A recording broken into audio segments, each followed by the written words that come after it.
So I watched the Gilmore Girls season 1 for the first time, and wow, this show completely exceeded my expectations. Every year around September, my TikTok and Instagram feeds are flooded with whimsical quotes like, "So what's the verdict? I am an autumn," or "Hey, it's freezing, what do you need? Hot tea? Coffee?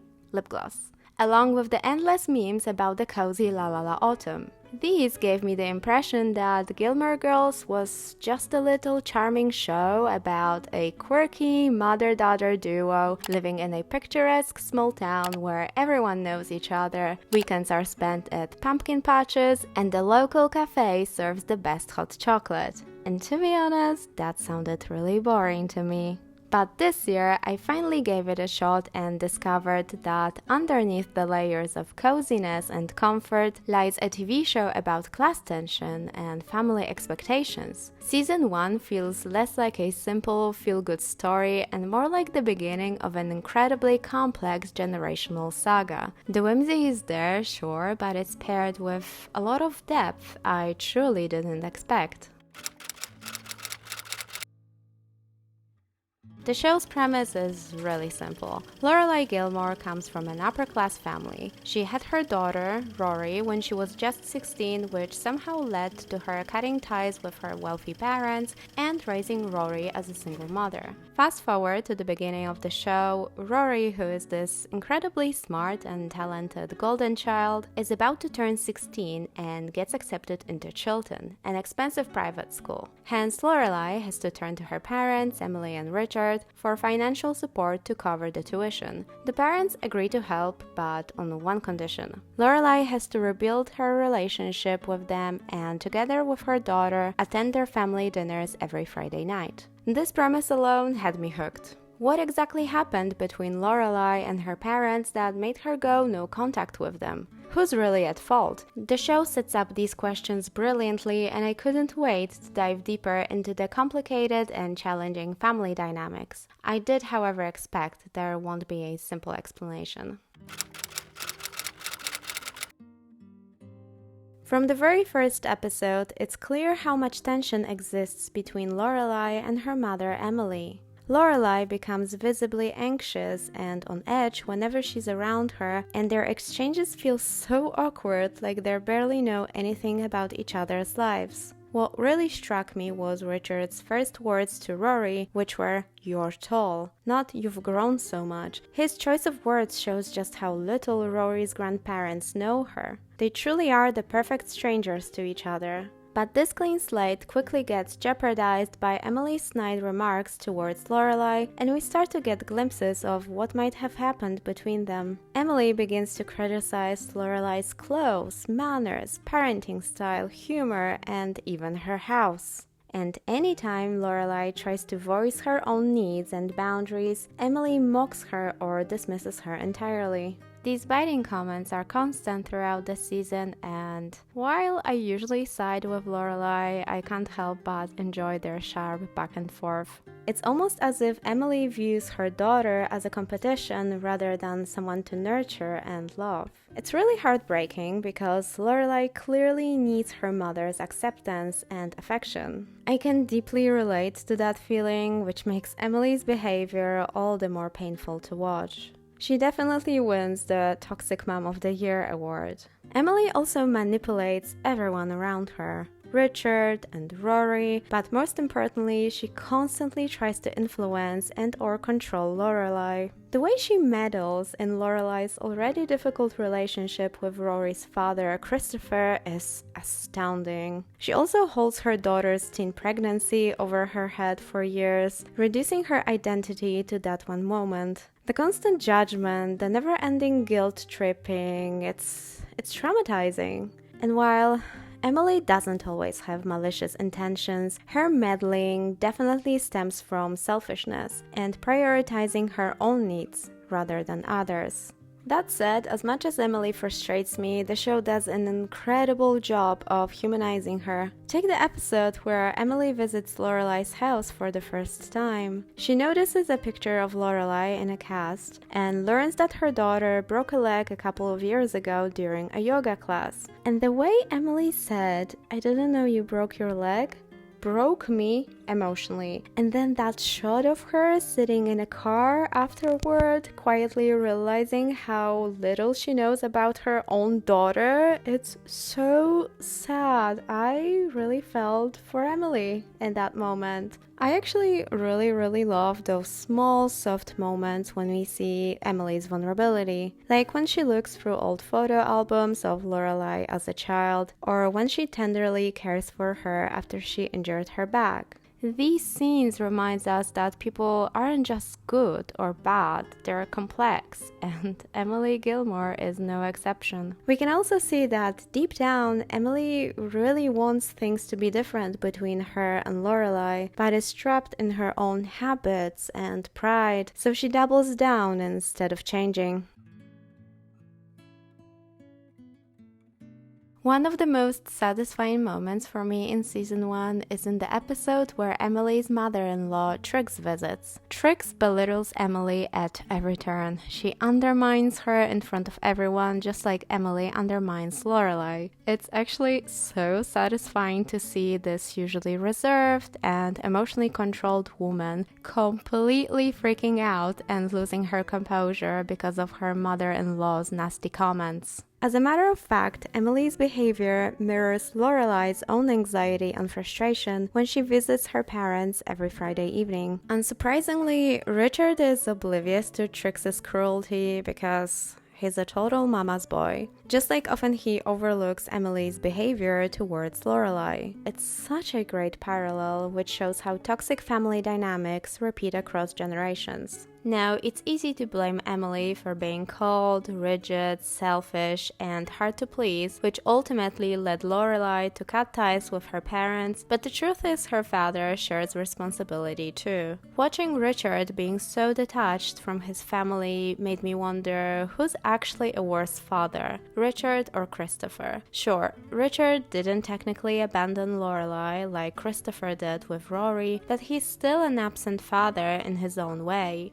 During the Friday dinners, he's there with his body but not his soul. Somehow, he always manages to bury himself in his work or a newspaper and therefore place himself outside of any conflicts. And it seems he has always been that way. He went to work, he came home, he read the paper, he went to bed, I snuck out the window. Simple. And even after Lorelai reconnects with her parents, he seems to be more interested in bonding with Rory than repairing his relationship with his only child. Richard is such a flawed character, though he does have his rare shining moments of humanity. That one cute moment here and there reminds us there is more to him. But then again, Lorelai running away at 16 had a massive impact on both him and Emily. And I think that's why in this season there are a couple of scenes when Lorelai doesn't know where Rory is and is worried sick, almost as if we're being shown how Emily and Richard must have felt when they lost Lorelai. Not to mention that heartbreaking scene when Richard tells Lorelai how hard it was for them when she cut ties with them, how Emily didn't get out of bed for a month. It's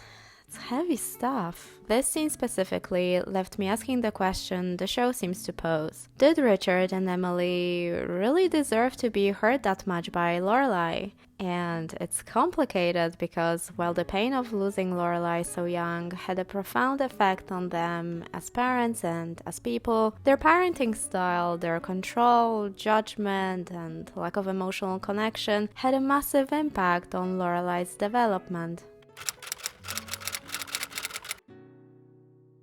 Have you ever noticed that around her mother, Lorelai acts more like an angsty teenager than a grown 32-year-old woman? She's always anxious about how Emily will react to any news, big or small, and she has this truly childlike need for her parents' approval that's hard to ignore. However, Lorelai seems to be insecure only around her parents. In other aspects of her life, she's incredibly professional and confident. The scenes of her managing the independence inn show just how competent she is. Lorelai is great at handling difficult people, working under pressure, and solving problems on the spot. On top of that, she's a single mother, which alone requires enormous amounts of responsibility. Lorelai supports Rory emotionally, financially, and academically, all while ensuring her daughter has every opportunity she never did. And yet, around Emily, it's like all of that vanishes and Lorelai reverts shifts to being a defensive teenager.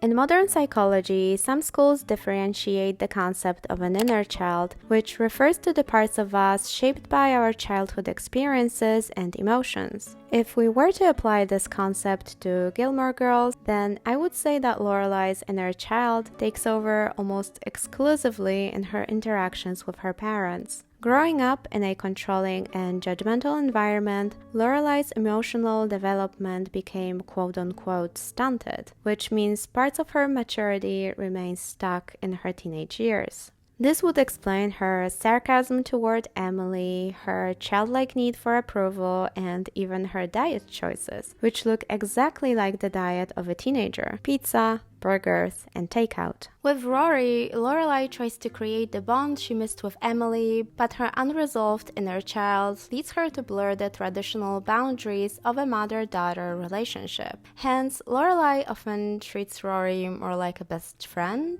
than a daughter. This leads Rory to be a bit too mature and responsible for her age, and generally to act as the adult one in her family. It's almost as if Rory was raising Lorelai, not the other way around. She's the one to wake up her mom in the morning or voice her opinion about their unhealthy eating habits. I can't help but wonder if this lack of clear boundaries will have consequences for Rory in the future. I mean, she's 16, yet she shows no signs of teenage angst or rebellion. Lane, her best friend, rebels against her mom by listening to music her mother doesn't approve of, to the point she even hides CDs in the floor. But Rory is this quote-unquote good kid. No, seriously, drink every time Lorelai calls her daughter a good or great kid. Rory is a good kid, Mom! You are an amazing kid. But I really do think Rory's a great kid. Take a great kid like Rory. Rory is a smart kid. She's a great kid, Laura. Rory is a sweet and a bit socially awkward, aspiring journalist with fantastic grades at school and a love for classical literature. I'm curious to see if she does a complete 180 in future seasons, Jenny Humphrey from Gossip Girl style. I can almost picture Rory one day saying, "Mom, I'm not going to Harvard. I'm going to fashion school. I don't want to eat junk food anymore." Dad, you can't do this. I want to go to fashion school.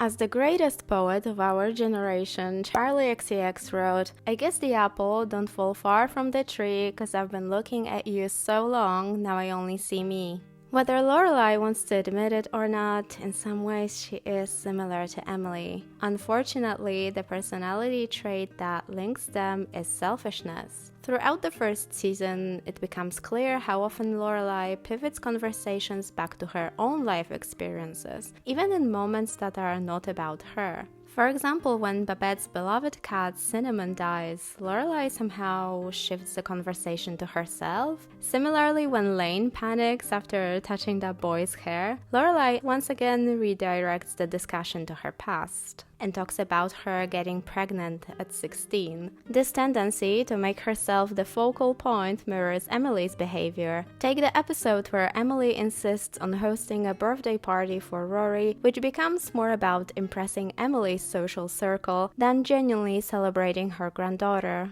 But of course, Lorelai would never admit that she and her mother are alike.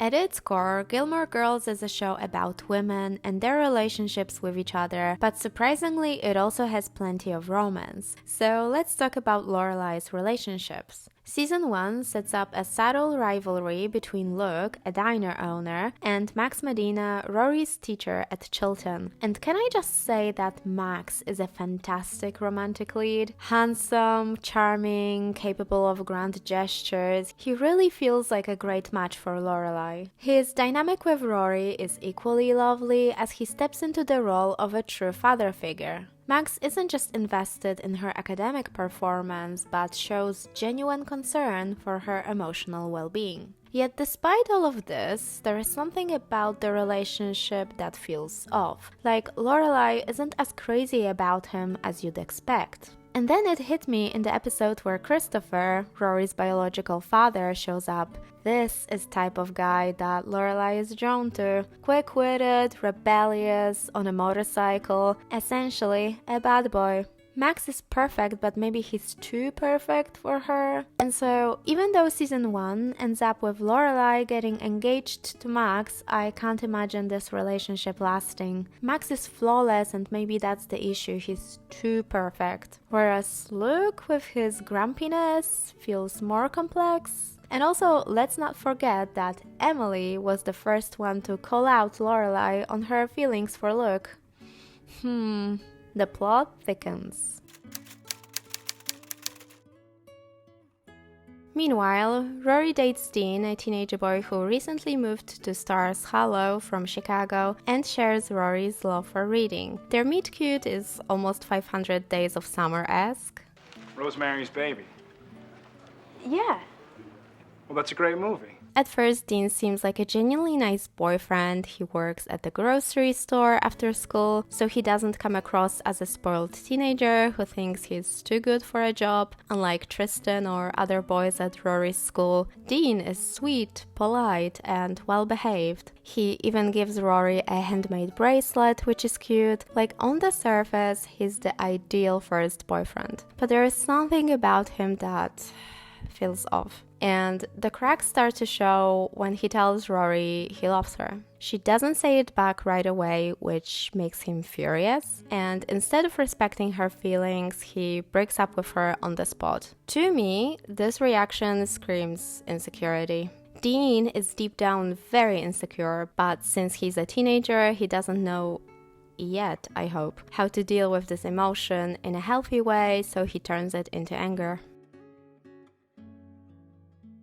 So why didn't Rory say I love you back? Well, a simple answer would be that she wasn't ready yet, but on a deeper level, it's more complicated. You see, Rory grew up without a father or any strong male role model. She's never really seen two people in a happy, loving relationship, so I suspect love feels terrifying to her. I also wouldn't be surprised if Rory had some abandonment issues due to her father's absence, making her extra cautious of emotional vulnerability. Christopher, her biological father, appears for a few episodes under the pretense of building his relationship with Rory and finally being there for her, but actually all he wants is to win Lorelai back, and when that doesn't work, he's back on his motorcycle and out of Rory's life once again. Now, I understand that when Lorelai got pregnant with Rory, both she and Christopher were 16, so he was in no position to become a father. But during the first season of the show, he's 32, more than capable of being there for Rory, and he still chooses to abandon her. He's completely unreliable, and this kind of instability in Rory's relationship with her father worries me. I fear she might become a people pleaser, always trying to compensate for the lack of reliability in her relationships, especially because of that odd Donna Reed episode, the one where Rory dresses up as a 1950s housewife to surprise Dean. I would argue that this episode is more revealing about Rory than it is about Dean. Sure, it highlights that Dean is a traditional guy. He's into gender roles and loves the idea of coming home to dinner on the table because that's what his mom always did. But the decision to roleplay as a 1950s housewife was entirely Rory's idea. That's what makes those scenes so jarring. She effortlessly morphs into whatever her boyfriend wants her to be. She starts